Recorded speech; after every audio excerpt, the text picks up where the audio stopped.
Vaccine की double dose लेने के बाद भी एंटीबॉडी नहीं बनने का मामला सामने आया है। मेडिकल कॉलेज के ब्लड एंड ट्रांसफ्यूजन डिपार्टमेंट की स्क्रीनिंग में 7% लोगों में वैक्सीन लगने के बाद भी एंटीबॉडी नहीं बनने का केस सामने आया है। इस टेस्ट से चिकित्सक हैरान है। भारत में कोरोना के कंट्रोल होते हालात के बीच डराने वाली खबर आई है। पुणे के नेशनल इंस्टीट्यूट ऑफ वायरोलॉजी ने कोरोना वायरस के निजोम सीक्वेंसिंग में नए वेरिएंट का पता लगाया है। यह वेरिएंट ब्रिटेन और ब्राजील से भारत आए लोगों में पाया गया है। पुणे की केमिकल फैक्ट्री में भीषण आग लग गई। दमकल विभाग ने आग पर काबू पा लिया है। जिस फैक्ट्री में आग लगी है वो सैनिटाइजर बनाने वाली मशीन बताई जा रही है। इस कारखाने में ज्यादातर महिलाएं काम करती थी। इस अग्निकांड में कुल 18 लोगों की मौत हो गई है, जबकि 5 लापता हो गए हैं। मरने वालों में 15 महिलाएं शामिल हैं। केंद्र ने हादसे में मारे गए लोगों के परिजनों को 2 लाख रुपए का मुआवजा देने का ऐलान किया है। पीएम मोदी ने भी हादसे में दुख जताया है। केरल, ओडिशा, पश्चिम बंगाल और उत्तर पूर्वी राज्यों के बाद अब महाराष्ट्र के कई जिलों में बारिश ने दस्तक दे दी है। मुंबई में मंगलवार सुबह जोरदार बारिश हुई। मौसम विभाग IMD ने मुंबई में अगले 3 दिन भारी बारिश की चेतावनी दी है।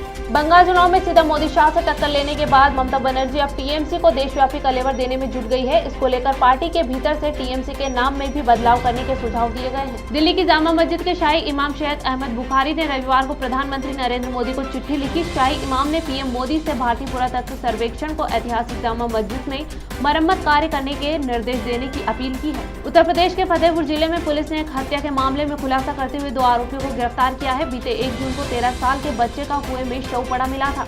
पुलिस ने बताया कि आरोपियों ने पहले बच्चे के साथ कुकर्म किया, फिर गमछे से उसका गला घोंटकर हत्या कर दी। इसके बाद शव को कुएं में फेंक दिया। मध्य प्रदेश में एक बांध निर्माण के लिए ब्लास्ट किया गया, जिससे निकले पत्थर के टुकड़े लगने से एक नाबालिग बच्चे की मौत हो गई। मामला खंडवा जिले का है, जहां एक बांध के निर्माण का काम किया जा रहा था, जिसके लिए एक ब्लास्ट किया गया। उसी दौरान 12 साल की एक बच्ची ब्लास्ट में निकले पत्थरों की खुरचनों और टुकड़ों की चपेट में आ गई, जिससे उसकी मौके पर ही मौत हो गई। सोनिया गांधी की संसदीय क्षेत्र रायबरेली में उपचुनाव की प्रक्रिया शुरू हो चुकी है, लेकिन उसके पहले दिन ही हिस्ट्री शीटर बदमाशों ने जिला प्रशासन द्वारा किए गए सुरक्षा के दावों की पोल खोलकर रख दी है। पुलिस की मौजूदगी में भी बेखौफ हिस्ट्री शीटर बदमाश और उसके गुर्गों ने ग्राम वार्ड सदस्य उम्मीदवारों को पर्चा दाखिल करने से रोकने की कोशिश की। देश की राजधानी दिल्ली को कोरोना की दूसरी लहर से कुछ राहत मिली थी। हर रोज आने वाले नए मामलों की संख्या अब कुछ कम हुई है।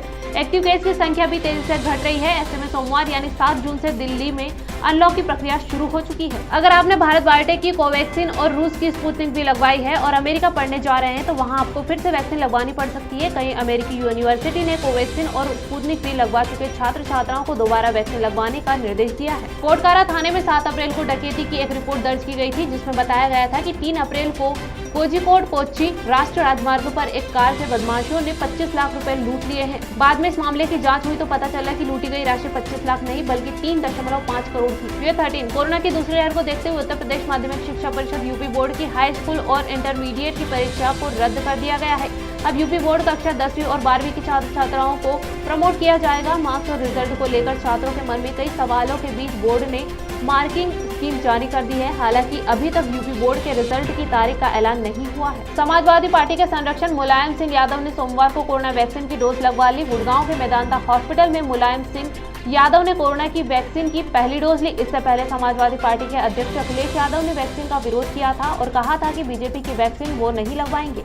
जिले की राजनीति में इन दिनों गर्मागर्मी चल रही है। आपदा प्रबंधन की बैठक में नोकझोंक के बाद अब विवाद बढ़ता जा रहा है। मामला प्रदेश सहित केंद्र तक पहुंच चुका है। जिले में भाजपा में ही अंतरकलह होने के बाद टीकमगढ़ विधायक राकेश गिरी गोस्वामी और जिलाध्यक्ष अमित मीणा को प्रदेश कार्यालय तलब किया गया है। ग्वालियर के जय आरोग्य अस्पताल के डॉक्टर और केंद्रीय मंत्री नरेंद्र सिंह तोमर ने भांजे दामाद डॉक्टर प्रवेश भदौरिया पर महिला नर्स ने मानसिक प्रताड़ना का आरोप लगाया है। नर्स ने कहा कि डॉक्टर मुझे शारीरिक संबंध बनाने के लिए प्रताड़ित कर रहा था। मध्य प्रदेश भाजपा संगठन के नेताओं की आपसी मुलाकातों को लेकर लगाई जा रही अटकलों पर सोमवार को विराम लगता दिख रहा है। गृह मंत्री नरोत्तम मिश्रा ने सोशल मीडिया पर चल रही सत्ता और संगठन में परिवर्तन की खबरों को फेक बताया। मिश्रा ने कहा, मुख्यमंत्री शिवराज सिंह चौहान हमारे मुख्यमंत्री थे और रहेंगे। प्रधानमंत्री नरेंद्र मोदी ने सोमवार को राष्ट्र को संबोधित किया। 32 मिनट के इस संबोधन में उन्होंने 2 बड़े ऐलान किए। पहला कि सभी राज्यों को अब केंद्र की ओर से मुफ्त वैक्सीन दी जाएगी। राज्यों को अब इसके लिए कुछ खर्च नहीं करना पड़ेगा। दूसरा कि देश के 80 करोड़ गरीब लोगों को नवंबर यानी दिवाली तक मुफ्त राशन दिया जाएगा। गुजरात पहुंचे केंद्रीय पेट्रोलियम मंत्री धर्मेंद्र प्रधान से सवाल पूछा गया कि क्या आसमान छू रही डीजल पेट्रोल की कीमतें कम होगी। इस सवाल के जवाब में धर्मेंद्र प्रधान ने कहा कि अभी सरकार की आमदनी काफी कम हो गई है। वित्तीय वर्ष 2020 और 21 के दौरान आमदनी कम रही और इसके बाद 2021-22 में भी कम रहने के आसार है। दिल्ली, महाराष्ट्र और 4 जिलों को छोड़कर पूरे यूपी में शर्तों के साथ लॉकडाउन में छूट दी गई है, लेकिन अनलॉक होते ही जो भीड़ उमड़ी उससे एक बार फिर डर पैदा हो चुका है।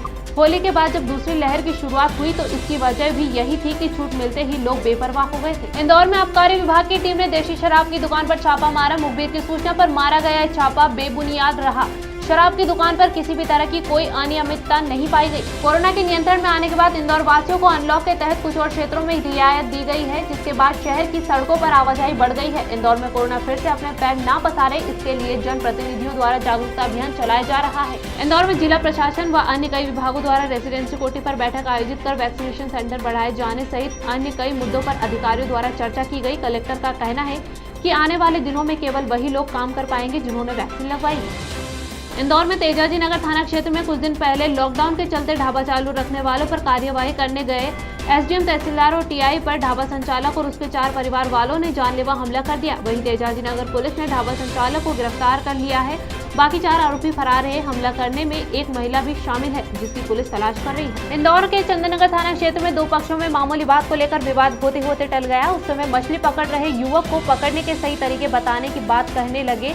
वहीं दोनों पक्ष के युवकों ने पहले तो मामूली बात पर कहा सुनी हुई, उसके बाद एक पक्ष के युवकों ने दूसरे पक्ष के युवकों के साथ मारपीट कर उनकी गाड़ियों में भी तोड़फोड़ कर दी। इस मामले में मारपीट करने वाले 6 युवकों को गिरफ्तार किया गया है। राम मंदिर के लिए चंदा वसूलने के दौरान हिंसा पर दायर पूर्व मुख्यमंत्री दिग्विजय सिंह की याचिका पर इंदौर हाईकोर्ट ने सुनवाई की है। कोर्ट ने मुख्य सचिव, डीजीपी इंदौर, उज्जैन और मंदसौर जिले के एसपी, कलेक्टर को नोटिस जारी किए हैं। अफसरों से 6 हफ्ते में जवाब मांगा गया है। इंदौर के जोइतराम प्याज मंडी में मंगलवार सुबह से माल की आवक जावक शुरू हो गई और नीलामी की बोली भी शुरू कर दी गई। सोमवार को पूरी मंडी को सैनिटाइज किया गया था। सुबह व्यवस्थाओं का जायजा लेने कलेक्टर, निगम कमिश्नर और डीआईजी मंडी परिसर पहुंचे और कोरोना गाइडलाइन का पालन करते हुए व्यापार करने की हिदायत दी। सोमवार देर रात तुकोगंज थाना क्षेत्र में पंचम की फेल में हुई चाकूबाजी मामले में घायल युवक को गंभीर अवस्था में परिजनों द्वारा थाने ले जाया गया, जिस पर थाने में ड्यूटी पर पदस्थ थाना प्रभारी द्वारा ना तो घायल युवक की फरियाद सुनी गई और न ही आरोपियों की गिरफ्तारी की गई। घायल अवस्था में अपने परिवार के साथ इंदौर डीआईजी मनीष कपूरिया को पूरी घटना की जानकारी दी गई, जिस पर डीआईजी द्वारा मामले की गंभीरता को समझते हुए युवक को एमवाई अस्पताल भर्ती करवाया गया। विदेशों में पढ़ाई और नौकरी करने वाले लोगों के लिए अच्छी खबर है। अब कोविशील्ड वैक्सीन में दूसरे डोज के लिए विदेश जाने वालों को 84 दिन का इंतजार नहीं करना पड़ेगा। केंद्र सरकार द्वारा बदली गई गाइडलाइन में यह साफ कर दिया गया है कि यदि व्यक्ति बाहर जाकर अपना व्यवसाय व पढ़ाई कर रहा है तो उसे 4 सप्ताह में ही दूसरा डोज लगा दिया जाएगा। मांडू से 7 किलोमीटर दूर 2000 फीट खाई में बसे 5 आदिवासी गाँव में मोबाइल नेटवर्क नहीं है। बात करने के लिए ग्रामीणों को 2000 फीट की चढ़ाई चढ़कर पहाड़ी के ऊपर चढ़ना पड़ता है। ग्रामीणों ने यहाँ भी युक्ति लगाकर कुछ जगह चिन्हित कर रखी है जहाँ से मोबाइल का नेटवर्क पकड़ में आ जाता है। देश में रविवार को कोरोना के 1,01,159 मामले सामने आए हैं। यह आंकड़ा पिछले 62 दिनों में सबसे कम है। इससे पहले 5 अप्रैल को 96,563 लोगों की कोरोना रिपोर्ट पॉजिटिव आई थी। पिछले 24 घंटे में संक्रमण की वजह से 2,444 लोगों की मौत हुई है। पाकिस्तान में सोमवार सुबह एक बड़ा रेल हादसा हुआ। सिंध के धार की इलाके में 2 ट्रेनें आपस में टकरा गई। हादसे में करीब 30 लोगों के मारे जाने की खबर है और 50 से ज्यादा लोग घायल बताए जा रहे हैं। जानकारी के मुताबिक यह घटना सर सैयद एक्सप्रेस ट्रेन व मिल्लत एक्सप्रेस के बीच हुई। भारत में कोरोना की तीसरी लहर और उसमें बच्चों के ज्यादा बीमार पड़ने की आशंका के बीच अमेरिका में बच्चों को लग रही कोरोना वैक्सीन को लेकर उठ रहे सवाल चिंता बढ़ा रहे हैं। ये सवाल बच्चों पर वैक्सीन के लंबे समय बाद असर से लेकर मौजूदा साइड इफेक्ट से जुड़े हैं। अमेरिका में फिलहाल बच्चों को लग रही फाइजर की mRNA वैक्सीन जल्द ही भारत में भी बच्चों के लिए लाने की तैयारी है। हंगरी में चीन की फुदान यूनिवर्सिटी का कैंपस खोले जाने का विरोध शुरू हो गया है। लोगों का आरोप है कि हंगरी सरकार ने चीन के दबाव में आकर राजधानी बुडापेस्ट में इस कैंपस को खोले जाने की मंजूरी दी थी। इस विरोध में हजारों लोग सड़कों पर उतरे। कोरोना महामारी के दौर में भगवान के दरवाजे भक्तों के लिए बंद रहे, लेकिन पीड़ितों के लिए खुल गए। कहीं मंदिर ही हॉस्पिटल में तब्दील कर दिया गया तो कहीं अलग से कोविड केयर सेंटर तैयार कर दिया गया। ऐसा ही एक मंदिर नांदेड़ स्थित तख्त श्री हजूर साहिब का है। मार्च 2020 में जब भारत में पहली बार कोरोना कर्फ्यू लगा था, तभी से तख्त श्री हजूर साहिब गुरुद्वारे में लंगर शुरू कर दिया गया था। महाराष्ट्र और कर्नाटक में शनिवार को दक्षिण पश्चिम मानसून पहुंच गया। इससे दोनों राज्यों में तटीय हिस्सों में बारिश हुई। भारतीय मौसम विज्ञान विभाग ने कहा कि दक्षिण पश्चिम मानसून उम्मीद के मुताबिक रहा। अमेरिका के पूर्व राष्ट्रपति डोनाल्ड ट्रंप ने 2024 में फिर से राष्ट्रपति चुनाव लड़ने के संकेत दिए हैं। नॉर्थ कैरोलिना राज्य में भाषण देते हुए उन्होंने कहा कि रिपब्लिकन पार्टी एक बार फिर से 2024 में राज्य में चुनाव जीतेगी। ट्रंप ने कहा कि हम नॉर्थ कैरोलिना जीतेंगे। भारत और चीन के बीच चल रहे आपसी विवाद पर रूस के राष्ट्रपति व्लादिमीर पुतिन ने एक बयान दिया। उन्होंने कहा कि प्रधानमंत्री नरेंद्र मोदी और चीनी राष्ट्रपति शी जिनपिंग जिम्मेदार नेता है, वे दोनों आपसी मसलों को सुलझाने में सक्षम है। व्लादिमीर पुतिन ने कहा, भारत और चीन के बीच किसी के दखल की जरूरत नहीं है। बंगाल चुनाव के बाद भारतीय जनता पार्टी बीजेपी में अंतर्कलह भी अब खुलकर सामने आने लगी है। पार्टी के संगठित बैठक के लिए पहुंचे प्रदेश अध्यक्ष दिलीप घोष का बीजेपी के ही बूथ लेवल के कार्यकर्ताओं ने घेराव किया। कोरोना की दूसरी लहर की रफ्तार जैसे तैसे धीमी पड़ती जा रही है। भारतीय जनता पार्टी बीजेपी ने यूपी के विधानसभा चुनाव की अपनी चुनावी रणनीतियों पर तेजी से काम करना शुरू कर दिया है। सूत्रों की माने तो बीजेपी यूपी में संगठन के जरिए बूथ लेवल से हर विधायक की परफॉर्मेंस रिपोर्ट लेगी और विधायकों की परफॉर्मेंस रिपोर्ट 3 श्रेणियों में होगी। हमीरपुर के एक युवक ने फांसी का फंदा गले में डालकर पहले सेल्फी ली और अपने घर वालों और दोस्तों को भेज दी। इसके बाद फांसी के फंदे से झूलकर जान दे दी। फांसी की सेल्फी देखकर परिवार में कोहराम मच गया। कई घंटों की मशक्कत के बाद परिजन और पुलिस बबूल के पेड़ से लटके इस युवक के शव को ढूंढ पाए। दिल्ली सरकार की राशन की डोर स्टेप डिलीवरी योजना पर केंद्र सरकार ने रोक लगा दी। रविवार को मुख्यमंत्री अरविंद केजरीवाल ने प्रेस वार्ता कर केंद्र सरकार पर हमला बोला। सीएम बोले, कोर्ट के बाहर क्यों खारिज की जा रही है योजना? कोरोना काल में यह स्कीम बेहद जरूरी है। राजधानी काशी यानी यूपी के वाराणसी जिले में भी कोरोना कर्फ्यू हटा लिया गया है। कोरोना कर्फ्यू हटाए जाने के बावजूद उन दुकानदारों को दुकान खोलने की इजाजत नहीं दी जाएगी जिन्होंने कोरोना की वैक्सीन नहीं लगवाई है।